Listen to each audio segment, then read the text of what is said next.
권사님들과 이렇게 대화를 하다 보면 권사님들은 이 대화의 주제가 굉장히 풍성한데 간혹 그 건망증 얘기가 나올 때가 있습니다. 이 건망증 얘기를 하면서 누가 예전에 자기 뭐 잃어버린 그 얘기를 하다 보면 나는 이런 일이 있었다, 나는 저런 일이 있었다, 나는 버스에 뭐 핸드폰을 두고 내렸는데 2차 차에서 그 핸드폰을 찾았다, 자기는 젊었을 때 지갑을 잊어버렸는데 지갑에 있는 거 다 사라지고 지갑이랑 신분증만 다시 돌아온 적이 있다. 또 어떤 분은 그건 별거 아니라고, 나는 막 TV 리모컨이 없어서 며칠을 헤맸는데 그 리모컨을 어디서 찾았을까요? 그 권사님들이 다 지금 여기 계시네요. 리모컨이 뜬금없이 냉장고에서 나오고, 또 어떤 분은 목사님 그건 별거 아니라고, 자기는 방에 뭐 가지러 가야지 하고 방에 들어갔는데 내가 뭐 가지러 왔지? 생각이 안 난다는 거예요. 목사님 난 왜 이럴까요? 나는 거실에서 방 들어가는 그 사이에 잊어버린다고. 이 도대체 이놈의 건망증 어떻게 해야 될지 모르겠다고. 막 그러면 이제 여러 에피소드가 나오면 그 잃어버린 또 잊어버린 그 상황에 대한 재밌는 얘기들을 나누게 됩니다. 근데 제가 참 신기하고 미스테리한 건 뭐냐면, 권사님들이 그 물건은 다 잊어버리는데 남편이 서운하게 했던 거, 남편이 과거에 속상하게 했던 거, 힘들게 했던 거, 이거 잊어버릴까요? 안 잊어버릴까요? 자다가도 일어나가지고 막 신랑을 그냥 막, 희한하죠. 눈앞에 보이는 물건은 다 잊어버리는데 서운하게 했던 그 감정은 두고두고 곱씹고 모든 상황을 연결해서 당신이 그때 친구 말을 듣지 말았어야 했는데 그때 왜 동업을 해가지고, 당신은 귀가 얇아가지고, 어디서 많이 듣던 레파토리죠. 그러니까 그 과거에 대해서, 그 아팠고 힘들었던 그 시간은 절대로 잊지 않고 곱씹고 되새기고 또 들춰낼 때가 너무너무 많습니다. 그래서 저는 이 권사님들의 이 기억력에 대해서 참 미스테리하다. 그러니까 잊어버리지 말아야 될 건 자꾸 잊어버리고, 잊어도 되는 것은 안 잊어버리는 그 기억력이 너무 신기하다. 이제 그런 생각이 들 때가 많이 있습니다. 여러분들에게 과거는 뭡니까? 우리가 그 과거에 얽매여서 과거에 발목 잡혀 살아야 될까요? 아니면 우리가 과거를 극복하면서 살아야 될까요? 알기는 잘 하시네요. 우리는 과거에 머물러 있어서는 안 됩니다. 물론 우리가 실수하고 실패한 거 그거 되풀이하지 않아야겠죠. 그러나 그 과거를 계속 들춰내게 되면 그 듣는 당사자는 어떻게 될까요? 쥐구멍이 있으면 숨고 싶고 수치심을 느끼고 자꾸 그걸 얘기하면 비참하게 되고 힘들어질 수밖에 없습니다. 또 그 과거를 떠올리고 그것을 계속 얘기를 하면 결국 그게 큰 싸움으로 번질 수밖에 없는 것이죠. 그 듣는 그 사람은 정말 자기를 용서 못하죠. 너무 그 죄책감이 크죠. 그러다 보면 그 당사자는 마음의 문을 닫아버릴 때가 참 많이 있습니다. 그래서 우리는 과거는 자꾸 들춰내야 될 것이 아니라 우리가 극복하고 또 이겨내고 새로운 시간을 우리가 준비해야 되는 것이지, 저는 여러분들이 과거에 절대로 얽매여 있지 않게 되기를 바랍니다. 자, 그러면 오늘 본문에 베드로가 나와서 이야기를 하는데, 이 베드로, 어떻게 보면 이 베드로는 과거에 발목 잡혀서 한 발짝도 전진할 수 없을 그런 시간을 보낸 사람입니다. 그는 3년 동안 쫓아다녔던 스승이었던 그 예수님을 내팽개치는 그 실수를, 그 죄를 저질렀습니다. 또 공개적으로 나는 예수님 모른다고 사람들 앞에서 그는 뒤로 숨었던 사람입니다. 겁쟁이죠. 비겁한 사람이죠. 또 남들이 그 얘기 꺼내면 뒤로 숨어야 될, 수치심이 가득해야 될, 그 과거에 사로잡힐 뿐만 아니라 과거에 덮여서 살아갈 수밖에 없을 것 같은데, 오늘 본문에 이 베드로는 과거에 사로잡혀 있지 않고 그는 과거를 극복하고 이겨내고 굉장히 담대하고 용기 있는 사람으로 오늘 비춰지고 있기 때문에, 오늘 베드로를 보면서 또 그의 선포되는 메시지를 통해서 여러분들도 과거를 이겨내고 극복하고 또 새로운 시간, 담대하고 용기 있는 시간을 보낼 수 있게 되기를 바랍니다. 그러면 베드로가 어떻게 과거를 이길 수 있었을까요? 그것은 바로 그가 성령 충만, 성령의 은혜를 받았기 때문에 그는 새로운 시간을 보낼 수 있었습니다. 자, 이 성령 충만한 베드로가 어떤 얘기를 하고 있을까요? 오늘 14절 말씀을 한번 보겠습니다. 14절, 베드로가 11사도와 함께 서서 소리를 높여 이르되. 베드로는 뒤에 숨어 있지 않아요. 그는 오순절 성령의 역사를 경험하고 나서는 이제 담대함으로, 비겁하고 숨어 있고 주춤주춤하는 사람이 아니라 그는 담대하게 지금 사람들 앞에 나와서 그는 메시지를 던지고 있습니다. 유대인들과 예루살렘에 사는 모든 사람들아, 이 일을 너희로 알게 할 것이니 내 말에 귀를 기울이라. 과거가 있는 사람은요, 입이 10개라도 할 말이 없어요. 그들은 늘 의기소침해 있습니다. 어둡습니다. 그러나 오늘 본문에서 베드로는 그렇지 않습니다. 그는 비겁한 사람이었습니다. 예수님을 버린 사람이었고 배신자였습니다.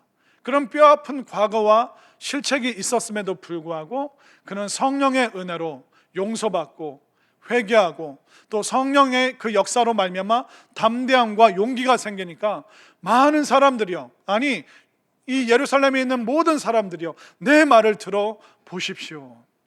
그는 밝은 얼굴로, 담대한 얼굴로 지금 사람들에게 지금 선언을 하고 있는 것입니다. 여러분들 과거로부터 벗어나고 싶습니까?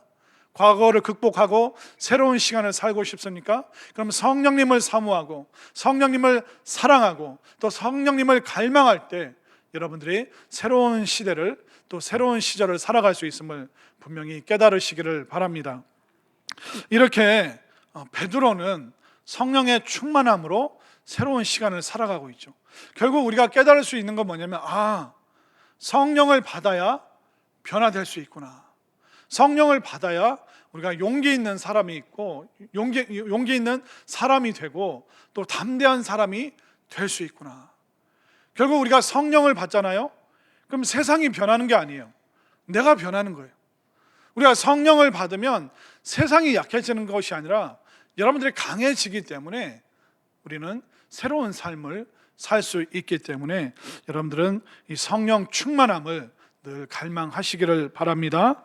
또 이렇게 성령 충만하니까 담대해졌죠. 베드로가 과거를 극복할 수 있었죠. 그뿐만 아니라 성령의 은혜를 받으니까 베드로가 자기에게 주어진 이 상황을 새롭게 해석하는 해석의 능력이 생긴 거예요. 신앙생활이 다른 게 아닙니다. 결국 우리 사는 건 다 마찬가지예요. 지지고 볶고 눈물 나고 아쉽고 속상하고 가난하고 힘들고 아쉬운 거 투성이고 다 마찬가지예요, 사는 건. 근데 신앙의 힘이 뭐냐면, 은혜 받은 힘이 뭐냐면 이 똑같은 상황을 새롭게 해석할 수 있는 그 능력이 생기는 것이 바로 믿음 생활이고 신앙 생활이라는 것입니다. 우리가 다 힘들잖아요. 근데 어떤 사람들은 믿음과 신앙과 성령의 역사가 없는 사람들은, 맞아, 내까지 게 뭘 잘하겠어, 나는 지질이 복도 없지, 나는 잘 될 수가 없는 인생이야, 내 부모가 말한 대로, 맞아, 나는 재수없게 태어났나 봐. 그러니까 신앙생활을 해도 교회를 다녀도 이 성령의 은혜, 새롭게 변화시켜 주시는 이 힘이 없으면 늘 자책하고 늘 탄식하고 늘 남 탓하고. 그런데 성령님께서 불처럼 바람처럼 우리에게 임하시면 우리가 어떤 은혜가 있냐, 바로 이 똑같은 상황을 새롭게 해석하는 능력이 바로 우리에게 생긴다는 것을 여러분들 꼭 믿으시고 이 새로운 해석의 능력을 여러분들이 체험할 수 있게 되기를 바랍니다. 인생을 새롭게 보는데 베드로가 그 얘기를 지금 하고 있습니다. 해석의 능력. 자, 15절 말씀을 볼까요? 15절 말씀. 때가 제3신이 너희 생각과 같이 이 사람들이 취한 것이 아니라. 오순절 성령 강림의 역사로 그 120명의 성도들에게 하나님께서 방언의 은혜를 주시는데 외국어로 말할 수 있는 방언의 역사를 베풀어 주셨죠. 그럴 때는 사람들이 깜짝 놀라요. 어떤 사람들은 놀라는데 어떤 사람들은 막 놀렸습니다. 저 사람들 술 취한 거다. 그런데 이 베드로가 이 상황에 대해서 새롭게 해석을 해주는 거예요. 우리는 술 취한 것이 아닙니다. 그러면서 15절에 보면서 시간 얘기를 하죠. 때가 제3시니, 이 삼시, 이 시간은 이 초대교회는 두 가지 시간을 사용했습니다. 바로 로마인들이 사용하는 시간이 있었고, 또 유대인들이 가지고 있는 히브리식 시간이 있었습니다. 로마의 시간은 우리가 지금 쓰고 있는 시간이죠. 그래서 우리는 첫날의 그 시작이 자정 지나서, 그러니까 밤 12시 지나서부터 내일이 되고 새로운 날이 시작되죠. 근데 유대인들의 첫날은 언제냐면 아침 6시 동터오르는, 그러니까 새로운 빛이 비치는 그 시간이 이제 6시가 0시인 거예요. 그래서 7시가 1시, 8시가 2시, 그리고 오전 9시가 몇 시일까요? 제3시. 그렇기 때문에 이 오순절 성령 강림의 역사가 바로 아침에 밤새도록 기도했던 그들에게 새로운 날이 시작되는 우리로 치면 오전 9시, 그리고 유대인들에게는 제3시, 그 세 번째 시간, 이때 이 아침에 누가 술을 마시냐? 이 아침에 120명의 사람들이 술 취할 수 있겠느냐? 결코 여러분들이 해석하는 그 해석은 잘못된 것이다. 우리를, 이 상황을 놀릴 수 있는 것이 아닙니다.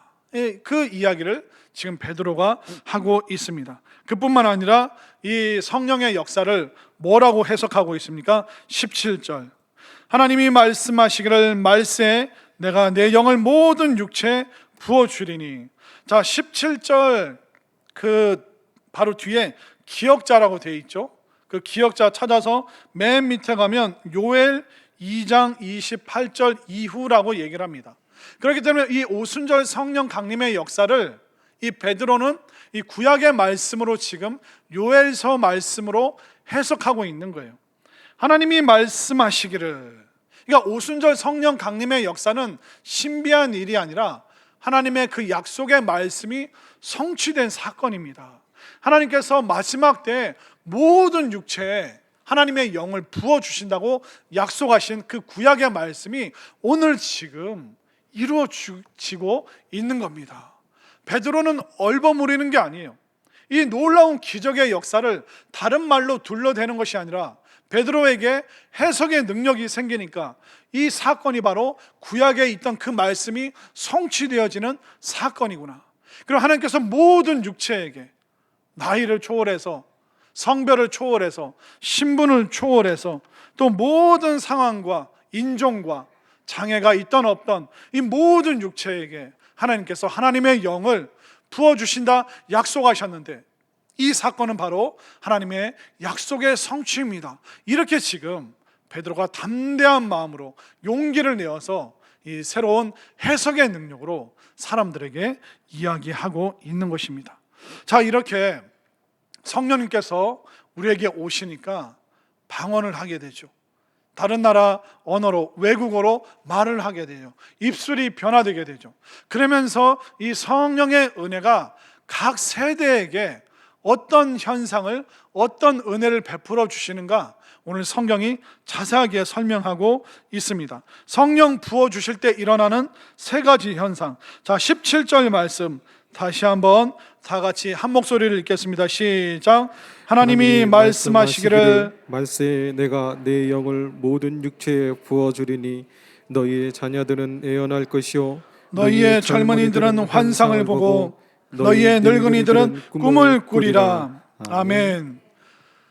새 세대가 나오죠. 너희의 자녀들, 어린 자녀들에게, 그리고 젊은이들, 청년들에게, 그리고 늙은이라고 표현됐는데 어른들에게, 노인들에게, 이렇게 새 세대에게 성령님께서 어떤 현상으로, 어떤 은혜와 어떤 능력으로 나타나는지 오늘 성경이 분명히 말하고 있습니다. 성령이 임하시면 우리 자녀들이 변화되는데, 우리 자녀들이 뭘 한다고 말합니까? 17절 중반에 너희의 자녀들은 무엇을 할 것이요?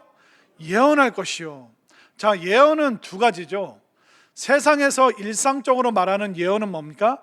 미래를 보고 미래를 점치는 겁니다. 점 보는 것을 예언이라고 말하죠. 근데 성경의 예언은 그게 아닙니다. 성경의 예언은 동쪽으로 가면 너희들이 귀인을 만날 것이요, 그런 식으로 말하는 게 아니에요. 성경의 예언은 뭐냐면 하나님의 뜻을 밝히 드러내는 것을 예언이라고 말을 합니다. 그래서 구약의 선지자들, 그들을 선견자라고 말하고 예언자라고 얘기를 했는데, 구약의 선지자들이 뭘 했냐면 우리가 회개하지 않으면 우리에게 재앙이 임할 것입니다. 우리가 이 우상 숭배를 버리지 아니하면 우리는 다른 나라의 포로로 끌려갈 것입니다. 그러나 우리가 회개한다면 하나님께서 우리를 회복시키시고, 우리가 하나님께 돌아온다면 하나님께서 다시 우리를 고향 땅으로 인도하실 것입니다. 그러니까 하나님의 뜻을 밝히 드러내서 사람들이 회개하고 돌이키고 다시 예배와 은혜의 자리로 올 수 있도록 안내해 주는 것을 바로 예언이라고 말했기 때문에 오늘 너희의 자녀들이 예언할 것이요, 이 말은 뭐냐면 우리 자녀들이 하나님의 입술이 되어서 그들이, 우리 자녀들이 하나님께 돌아오고 회개하고 또 하나님의 뜻을 밝히 드러내는 이 놀라운 언어의 변화가 우리 자녀들에게 생기는 것이 바로 성령의 역사임을 여러분들 분명히 믿으시기를 바랍니다. 그렇기 때문에 우리가 기도할 때 뭘 해야 됩니까? 하나님, 우리 아들, 우리 딸들에게 다시 한번 성령 충만함의 역사가 일어날 수 있도록, 그리하여 입술이 변화되고 그 입술이 하나님의 뜻을 밝히 드러내는 예언의 입술 될 수 있도록 하나님 역사하여 주옵소서. 이것이 모든 부모 세대의 기도 제목이 될 수 있기를 바랍니다. 오늘날 우리 자녀들의 그 입을 한번 보십시오. 그 입술을 보십시오. 무슨 말을 합니까? 욕이 대부분의 그 일상의 언어를 차지하고 있습니다. 여러분들 길 가다가 신호등에 서 있을 때 중고등 학생들이 친구들끼리 어떤 언어를 쓰는지 보십시오. 편의점에서 아이들이 라면 먹으면서 삼각김밥 먹으면서 무슨 말 하는지 들어보십시오. 길 가면서 이게 지나가면서 요즘 학생들이, 교복 입은 애들이 무슨 얘기하는지 들어보십시오. 부모를 욕하고 선생님을 욕하고 친구들을 뒤에서 험담하고, 그냥 욕이 아니면 대화를 못하는 그런 시절을 보내고 있습니다. 왜 우리 아이들의 언어에 욕이 그렇게 많을까요? 그것은 뭐냐면 무기력하고 또 무관심한 사회 속에서 가장 자극적인 것을 찾는 것이 우리 자녀 세대들이에요. 그 아이들이 이 무기력한 세상 속에서 자극적인 걸 찾아보니까 서로 욕으로 얘기하니까 감정을 충동질하고 내 마음이 시원해지는 것 같고, 그 무기력 속에서 자극적인 것을 찾는 가장 쉬운 방법이 바로 욕을 배우고 욕을 습관적으로 하는 것이었습니다. 그러면 오늘날 우리 세대가 왜 이 무기력한 사회가 됐을까요? 우리가 하나님의 은혜로 축복으로 선진국이 되었잖아요. 선진국이 되면 모든 게 좋을 것 같지만 선진국의 폐해가 뭐냐면 예측 가능한 사회이기 때문에 가슴 뛰는 일이 없다는 겁니다. 요즘 아이들이 느끼는 게 뭐예요?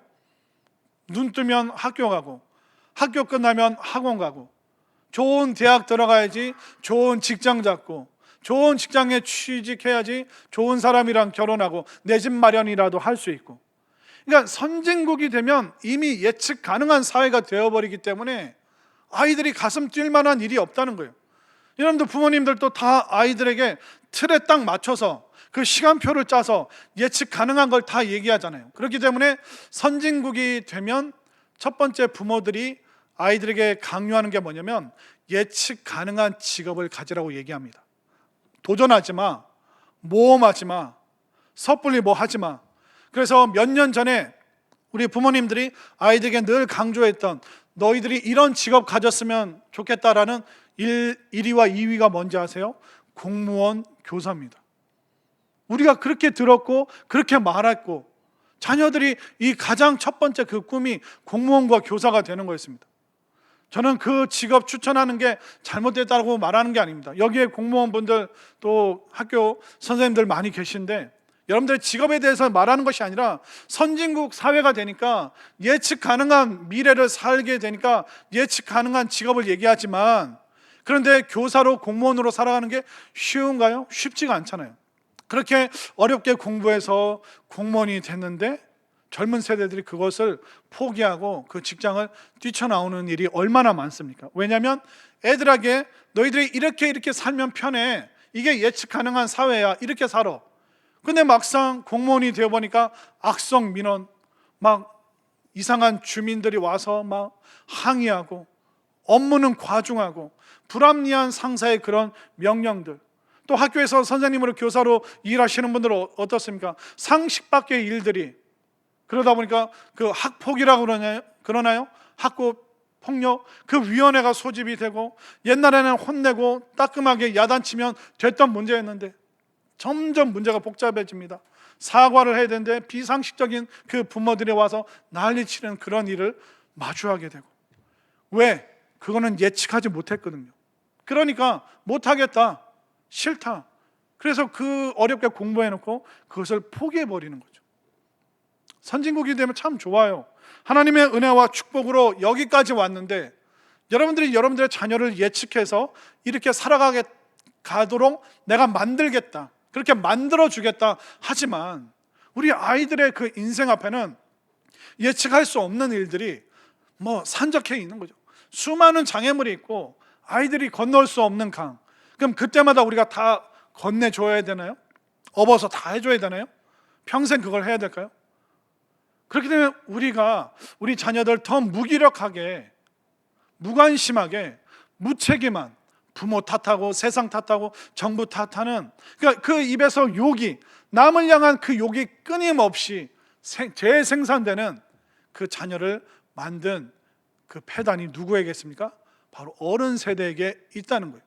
그런데 성령님께서 임하시면 우리 자녀들의 그 무기력하고 무관심하고 무책임했던 그 모든 삶이 변화되는 거예요. 그렇기 때문에 우리가 뭘 기도해야 됩니까? 장애물을 제거해달라고 기도하는 것이 아니라 우리 아이들이 정말 책임감 있게, 힘 있게, 용기 있게, 담대하게 그 모든 장애물을 이길 수 있는 힘을 성령의 능력으로 부여하여 주시옵소서. 우리 아이들이 욕을 버리고 그 입술이 하나님의 영광이 되는 그 입술이 되게 하여 주옵소서. 이것이 우리 모두의 기도가 될 때 하나님께서 응답하셔서 우리 자녀들이 예언하는 그 하나님의 뜻을 밝히 드러내는 회개하고 능력 있는 입술로 변화될 줄로 믿습니다. 이 성령의 충만함을 우리 모두가 사모할 수 있게 되기를 바랍니다. 자, 그리고 또 17절을 중반을 보십시오. 너희의 자녀들은 예언할 것이요 너희의 젊은이들은 무엇을 보고? 환상을 보고, 환상적인 것을 본다는 것입니다. 그런데 또 이 환상을 우리가 다른 걸로 오해하면 안 됩니다. 그 미국의 마이클 피클 목사님이, 이 목사님이 그 기도원 운동, 그러니까 기도로 부흥 운동을 일궈낸 목사님인데, 이분이 24시간 기도하는 그런 공동체를 세웠습니다. 그러면서 여러 예언과 환상에 대한 이야기를 하면서 그 목사님이 하는 얘기가 뭐냐면, 한번 들어보세요. 부동산, 결혼, 직장, 배우자, 이걸 다이렉트로 얘기해 주는 사람은 가짜일 확률이 많다. 이러한 문제들에 대해서 어떤 원칙과 성경적인 원리를 제공할 수는 있어도 본인이 하나님으로부터 직접 듣고 확인해야 되는 것을 불안하니까 여기저기 들으려고 돌아다니는 것은 사탄의 보이스 피싱에 걸리도록 하는 일이다. 그렇기 때문에 목사님, 우리 애 취업이, 학교가 어떻게 될지 한번 기도 좀 해주세요. 이것은 전 봐달라는 거랑 똑같은 거예요. 이것은 목사님이 보고 얘를 어느 학교에 지원을 해야 될지 그 확실한 거 나한테 달라는 겁니다. 근데 그걸 다이렉트로 말해주는 사람은 사기꾼일 확률이, 영적인 사기꾼일 확률이 굉장히 높고, 하나님께서 우리가 가야 될 그 방향을 제시해 주시고 성경적인 방향으로 우리를 인도해 주시는 거지, 얘는 어디 가야 되고 누구를 만나야 되고 누구랑 짝지어야 되는, 이거는 잘못될 일이 너무 많다, 그렇게 이야기를 하는 겁니다. 그렇기 때문에 이 젊은이들이, 청년들이 보는 이 환상은 다른 게 아니에요. 성경으로 분명히 영어 성경으로 비전이라고 얘기를 합니다. 비전이 뭡니까? 보는 거잖아요. 텔레비전, 보는 거예요.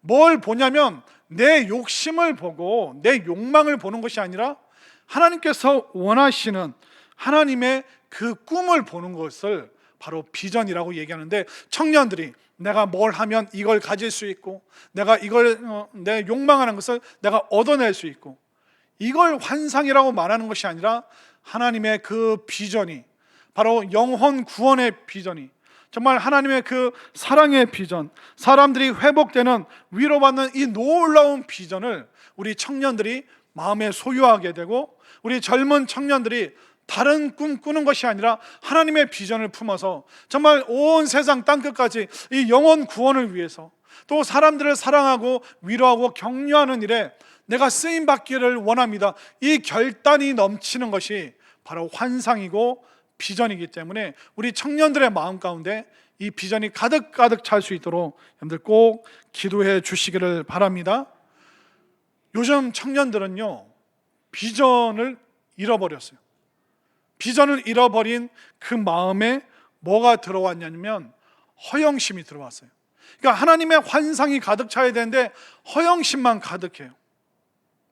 제가 예전에 서울에 있을 때 그 청년 그 리더가 있었습니다. 근데 그 2주 동안 유럽을 갔다 온다는 거예요. 그래서 제가 너무 부러워가지고, 야, 너 2주 동안 유럽 간다면서, 너무 잘 됐다. 그래, 목사님은 너무 큰 선물 부담스러우니까 소박한 거 있잖아, 무슨 굳이 뭐 입생 뭐 잎사귀로랑 뭐, 그러니까 목사님은 큰 거 싫다. 그냥 소박한 거. 막 그러면서 이제 뭐 농담도 하고 이제 이런저런 얘기를 하는데 물어봤어요. 얼마나 드냐? 그랬더니 얼마 드? 10만 원? 100만 원? 네, 1000만 원 든다. 그래서 이제 그냥 물어봤어요. 그러면 너 뭐 미래나 뭐 결혼이나 뭐 그런 걸 위해서 이렇게 모아둔 돈이 있냐? 아니요, 없는데요. 그럼 너 앞으로 이제 그 어른 되면서 어떻게 살려고 그래? 탕진잼. 이게 무슨 얘기인지 아세요? 돈을 탕진하는 게 얼마나 재밌는지 아세요, 목사님? 이게 세상 청년이 아니라 교회 청년이, 교회 리더가 저한테 했던 얘기예요. 목사님, 1년 동안 돈 모아서 유럽 여행 가서 맛있는, 그리고 멋진 광경을 SNS에 올리는 거, 이것만큼 짜릿하고 환상적인 게 없어요. 그러니까 오늘날 교회 청년이라고 해도 그들이 바라보는 환상이 뭐예요? 하나님의 비전이 아니라 자신들의 그 허영심을 채워줄 그것만 바라보고 있다는 거예요. 그렇기 때문에 본인이 행복하지 않은데 행복한 척 찰칵, 목사님 잘 찍어주세요, 찰칵, 그거 올리는 그 재미. 행복하지 않은데 행복한 척 올리는 거예요. 또 부자가 아닌데 부자 행세하면서 이제 사회 초년생이 막 그 할부로 막 외제차 탄 거 그거 막 사진 찍어서 올리고, 그 뭐 좀 뭐 세상 사람이 그런 얘기를 하더라고요. 욜로 좋아하다가 골로 간다고. 욜로가 뭔지 아시죠? 뭐 you once life 뭐 only. 그래서 뭐 너 한 번 사는 인생 네 마음대로 살아. 플렉스하고 탕진하고 인생 별거 없어. 그냥 즐겨. 근데 욜로 그거 좋아하다가 나이 들어서 골로. 저는 그 말이, 그런 얘기를 교회 청년들에게 해줘야 되는 거예요. 그러니까 환상적인, 그렇게 살아야지 살만 난다는 거예요. 근데 그건 제대로 사는 게 아니죠. 행복하지 않은데 행복한 척, 부자가 아닌데 부자 행세를 하고, 이건 환상적인 게 아니에요.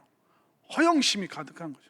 그러나 성령의 은혜가 임하고 정말 성령 충만이 임하면 그 영혼이, 그 젊은 세대들이, 우리 청년들이 하나님의 비전, 정말 영혼 구원, 영혼을 사랑하고 영혼을 회복시키고 정말 영혼이 잘 되도록 하는 그 일을 위해서 돈도 벌고 젊음을 정말 아낌없이 바칠 수 있는, 정말 하나님의 비전으로 가득한, 정말 반짝반짝하는, 정말 주님을 위하여 헌신할 수 있는 우리 청년 세대, 젊은 세대가 바로 성령 충만을 통해서 새롭게 일어날 수 있도록 여러분들 꼭 기도해 주시기를 바랍니다.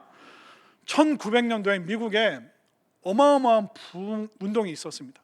특별히 미국의 대학생들 중심으로 이 부흥 운동이 있었는데, 그 대학생들이 1900년도 초반에 갖고 있었던 그 슬로건이 뭐였냐면, 전 세계를 우리 세대 안에 복음화 시키자. 이것이 1900년대 100년도 더 전에 젊은 사람들이, 성령 충만한 미국 학생들이 가지고 있었던, 전 세계를 우리 세대 안에, 우리가 20대 30대인데 우리가 나이 들어서 정말 마지막 순간에 온 세계가 복음화됐다고, 우리를 통해서 복음화됐다고 말할 수 있을 정도의 삶을 살자. 그래서 그때 헌신했던 사람들, 알렌, 언더우드, 아펜젤러, 이런 선교사들이 조선 땅에 와서 그들의 모든 인생을 그 하나님의 비전, 그 하나님의 환상, 정말 환상적인 삶은 영혼 구원을 위해서 사는 것이다. 그 결단으로 그들이 조선 땅에 왔습니다. 알렌이라는 선교사는 마이애미 의과대학을 수석으로 졸업했고 미래가 보장됐습니다. 그럼에도 불구하고 25살에 결혼해서 그 젊은 나이에 아내와 함께 그 척박한 조선 땅에 와서 의료 선교사로 살았습니다. 언더우드는 3대에 걸쳐서 한국에 뿌리 내리고 한국을 위해서 헌신한 가문입니다. 3대, 만약 여러분들이 지금 방글라데시, 네팔, 말레이시아 거기 가서 여러분들이 살고 거기서 아들, 딸 낳고 걔네들이 손주까지 보도록, 여러분들 그 땅에 가서 그렇게 살 수 있는 그 헌신을 여러분들 하실 수 있겠어요? 그러니까 성령의 역사가 아니면 이건 불가능하다는 거죠. 아펜젤러라는 선교사님은 이제 인천에서 배를 타고 목포로 내려갔는데 그 배가 군산 앞바다에서 풍랑을 만나고 그 배가 파손하게 됩니다. 그때 그 조선 사람들을 살리기 위해서 이 44세 아펜젤러 선교사님이 사람들을 막 그 나무로 끌어올리고 배로 끌어올리고, 그러다 결국은 본인은 지치고 탈진해서 군산 앞바다에서 순교하게 됩니다. 44세. 우리는 어떤 마지막을 맞이할 겁니까? 우리는 어떤 식으로 그 죽음을 맞이할 겁니까? 온통 내 욕심, 내 꿈, 내 비전, 내가 예측 가능한 대로 내 인생 살고, 우리 애들에게 이런 인생을 설계해주면 이런 멋진 인생을 살겠지. 그건 온통 내 비전이잖아요. 내 환상이잖아요. 그러나 우리가 환상적인 삶이 잘 안 된다는 걸 알잖아요. 성경이 알려주는 게 뭡니까? 우리 젊은 세대에게, 또 우리가 기도해야 될 건 뭐냐면 하나님의 환상, 하나님의 비전, 영혼을 구원하고 영혼을 사랑하는 이 일을 위해서 우리 젊은 세대들이 정말 몸바쳐 일할 수 있도록 도와주고 기도해주고 지지해주고, 정말 이 놀라운 비전이 우리 모두에게 차고 넘칠 수 있게 되기를 바랍니다. 우리가 비전을 갖고 있잖아요. 그럼 비난해요. 목사님은 허무맹랑해. 목사님은 현실적이지 않아. 야, 네가 공부도 못하는 네가 그런 일을 한다고? 비전이 있는 사람은 비난을 받아요. 그러나 그 비난을 이길 수 있는 힘이 뭘까요? 비전밖에 없다는 거예요. 저는 우리 모두가, 특별히 우리 젊은 세대 청년들이 이 놀라운 하나님의 영혼 구원의 비전을 품을 수 있도록, 이것이 쇠퇴되지 않도록 성령 충만한 삶을 이어갈 수 있도록 응원하고 또 힘을 불어넣어 줄 수 있는 우리 모두가 될 수 있기를 바랍니다. 그리고 세 번째 성경 말씀 17절 맨 끝에 보십시오. 너희의 늙은이들은, 너희의 어른들은 무엇을 꾸리라? 꿈을 꾸리라. 이 꿈이랑 어른들이랑 연결이 되나요? 보통 어른들은 과거 얘기 많이 하잖아요. 옛날에는, 그리고 라떼는, 카페 라떼는 이랬다. 보통 어른들 하면 옛날 얘기하고 목욕탕에서 정삼하면서 뭐 그럴 분들 같아요. 근데 성경이 바라보는 어른들은 뭐예요? 꿈의 사람, 꿈을 꾸는 사람. 성경을 보면 하나님의 꿈으로 가득 차 있습니다. 하나님께서는 천지 창조를 하시면서 에덴 동산에서 당신의 형상을 닮은 아담과 하와와 모든 인류와 영원히 행복하게 사는 그 꿈을 꾸셨습니다. 그러나 그 꿈을 아담과 하와가 산산조각 내버렸죠. 그러나 하나님은 다시 꿈을 꾸십니다. 아브라함을 부르시고 이스라엘 민족을 불러서 그들에게 성막을 주시고 말씀을 주시면서 이 말씀과 함께 성막에서 내가 이들과 영원토록 함께 살아가리라. 광야에서 하나님은 그 꿈을 꾸셨지만 정착 생활하면서 이 하나님의 꿈이 다 사라져 버립니다. 그러나 하나님은 그 꿈을 포기하지 않으시죠. 다윗 정말 하나님의 마음에 감동되고 하나님의 마음에 쏙 드는 다윗의 영성을 가진 사람들이 성전에 모여 하나님을 예배하는 그 꿈을 꾸십니다. 그러나 그 성전이 우상의 장소가 되고 그 성전이 다 부서져 버리게 되어버립니다. 그러나 하나님은 또 꿈을 꾸십니다. 하나밖에 없는 그 유일한 꿈, 하나밖에 없는 그 아들 예수 그리스도를 이 땅에 보내셔서 십자가 지게 하시고 또 무덤에서 일어나 부활의 그 승리의 꿈을 바로 하나님께서 꾸시게 되시죠. 그리고 그 꿈을 이어서 예수님께서는 부활 승천하시지만 예수님께서 어떻게 우리와 동행하시는가? 바로 성령님을 각 사람에게 주셔서 하나님의 영으로 예수님께서 우리에게 임하셔서 이제 성전과 성막이 아니라 우리 마음 심령이 성전이 되어서 그 성령님을 모셔드리는 사람은 예수님과 동행했던 그 제자와 똑같은 삶을, 그 능력을 누리며 살아갈 수 있도록 해주시는 이 꿈을 하나님께서 마지막 꿈으로 지금 꾸고 계시기 때문에 우리 어른들이 꿈꿔야 될 게 뭐예요? 내가 영원토록 성령 충만, 성령님을 사모하면서 예수님을 모셔드리고 동행하는 것이 바로 성령 충만이구나. 이것이 바로 우리 어르신들의 가슴 벅찬 꿈이 되었으면 좋겠습니다. 하나님은요, 어른들을 붙잡고 꿈을 꾸셔요. 하나님이 아브라함을 부르신 아브라함의 나이가 몇 살이었습니까? 75세. 여기 75세 되신 분들 몇 분 되십니까? 이미 하나님은 75세 된 아브라함도 부르셨어요. 그리고 하나님께서 모세를 부르신 그 꿈꾸는 시간이 몇 살이었죠? 80세 된 그 모세를 부르셨습니다. 그리고 그 모세는 그 하나님의 꿈을 붙잡고 120살까지 사역하는데 그 눈이 쇠어지지 않는 그 꿈의 사람이었습니다. 또 정착해서 가나안 땅에 정착해서 갈렙은 몇 살에 헌신했습니까? 85세. 이 산지를 내게 주소서. 내가 그 땅에 기꺼이 올라가서 아직도 내가 싸울 수 있으니 이 땅을 내게 주십시오. 나는 싸워서 이길 수 있습니다. 갈렙은 85세 그 산지를 향한 놀라운 꿈을 그가 꾸었다는 것입니다. 성경은 하나님의 꿈으로 가득합니다. 우리 어른들도 이 하나님의 꿈이 여러분들의 꿈이 되고, 우리 청년들은 하나님의 비전이 바로 나의 비전이 되고, 우리 자녀들은 하나님의 놀라운 그 예언의 그 축복의 말씀이 이제 욕을 버리고 그 축복의 예언의 말씀을 품는 자녀 세대가 되었으면 좋겠습니다. 우리가 말씀을 통해서 깨달을 수 있는 건 뭐냐면, 이 모든 세대가 같이 붙어 있을 때 이게 가능하다는 거예요. 모든 세대가 붙어 있는 공동체가 어디입니까? 교회밖에 없는 거예요. 학교, 학원, 취미, 동아리, 이건 나이로 성별로 딱 구분해 있어요. 그러나 교회 공동체는 어떻습니까? 자녀 세대가, 젊은 세대가, 어른 세대가, 모든 세대가 함께 모여있기 때문에, 뭉쳐있기 때문에 이 성령의 역사하심이 각각이 아니라 우리 모두가 동시다발적으로 이 놀라운 성령의 은혜가 넘쳐날 때 하나님의 예언이 풍성할 것이고, 하나님의 그 환상적인 비전이 우리를 이끌어갈 것이고, 우리가 매일매일 꿈꾸면서 정말 가슴 벅찬 그 인생을 살아갈 수 있을 텐데, 정말 이 세상은 점점 최악으로 치닫고 있을 때 이 최악의 상황 속에서 우리가 최고의 성도가 되고 우리가 최고의 교회가 될 수 있을 줄로 믿습니다.